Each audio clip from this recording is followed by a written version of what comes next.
3/4 inch MDO 3/4 inch panel rapid form cleats. I've been doing concrete for 20 years now, so I thought I'd give this an experiment here and give it a whirl.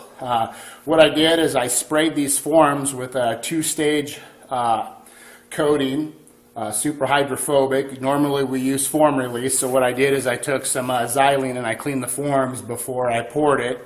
I used just standard 3,000, 2,500 PSI mud you can pick up at any hardware store or Home Depot. Sprayed it with a gun similar to this, a little bit bigger. It's not here right now, but 2-stage, let it dry really good. Made sure I got good coating on it, and it did some little bit different stuff to the concrete. One thing I did is when I pulled the nails out, the forms normally stick to the concrete.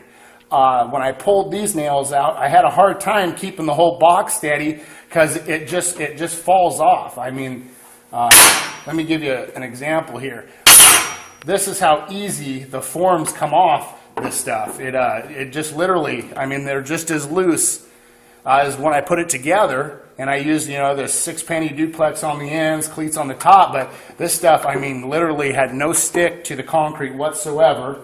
And you can see that the forms, you can see that this one here is kind of clouded white. It has the overspray of the top coat on it. This one here, it looks like the concrete had stuck to it, but let me grab some water real quick. You can still see that the form is still hydrophobic. I mean, you can see that it still beads water down. So you'd probably be able to get maybe a couple more pours out of it. This one here did the same thing. After I stripped it, I just wanted to check and see, but you can see that, I mean, it's still good for another pour. It's still really hydrophobic, still repels the water, still dry.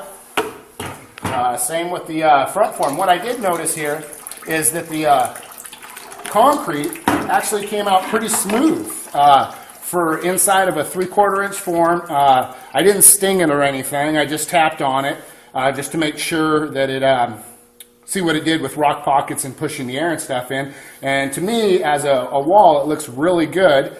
Even the front form here that we used is really hydrophobic too. Just water just beads off still. I mean, definitely reusable. I know if it was stacked forms and you're walking on it and scratching them, you know, it's going to need a little bit of touch-up, but, you know, it does work. I would definitely recommend this stuff maybe to an architectural concrete guy that's doing a lot of architectural or big commercial walls. Definitely could be reusable.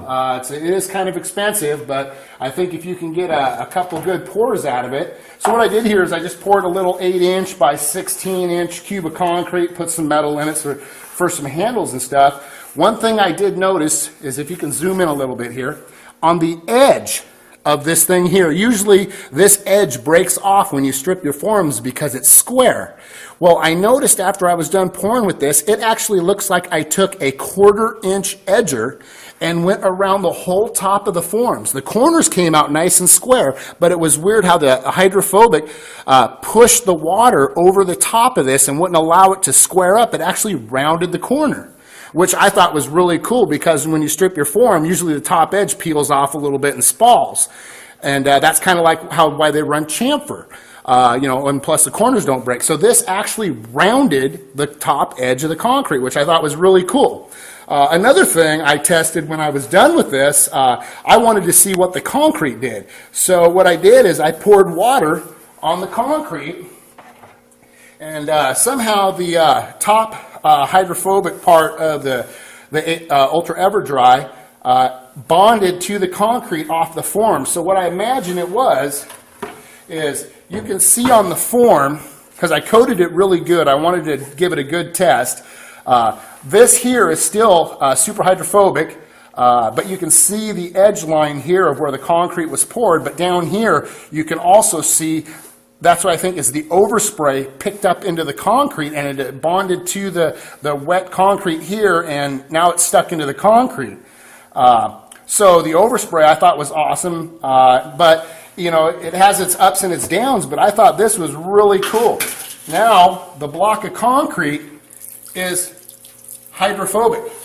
It's water resistant, just like the panel is now. And you know, I meant it might be different for different applications, but now that the concrete is water resistant, I know a lot of people want to seal up their walls, but this one actually adhered to the concrete, which I thought was really cool. But anyway, 3/4 inch MDO, 2,500 PSI concrete, any hardware store. Did a pour, liked the edges, rounded up. Concrete came out water resistant. Edges look really good, and the panels fell off. I think a guy, if they were done right, the new forms or at least cleaned, building some nice architectural concrete, could get maybe 3, 4, 5 pours out of one coating of this product. Might last that long, and it's going to give them a nice clean wall. I mean, this is really smooth. It's not even stung. Really came out nice. But anyway, this is Robert from RBC Consultant. Just thought I'd give you some info on this. If you guys have any questions on these products that I'm putting up here, or need something tested, or want to send me something, feel free to give me a call. If you got something you want me to try it on, definitely give me a call. And you can ship something to me if needed, and I'll spray it, ship it back. You can give it a whirl. But this was just something that I've been in the trade with, that I know concrete, so I thought it worked out really good. Definitely probably a little too expensive for the residential guy, but commercial, architectural, something really, really fancy. Precast concrete works really good. I think it'd be a definite investment. So anyway, I'm Robert, and look forward to seeing my next video, I hope.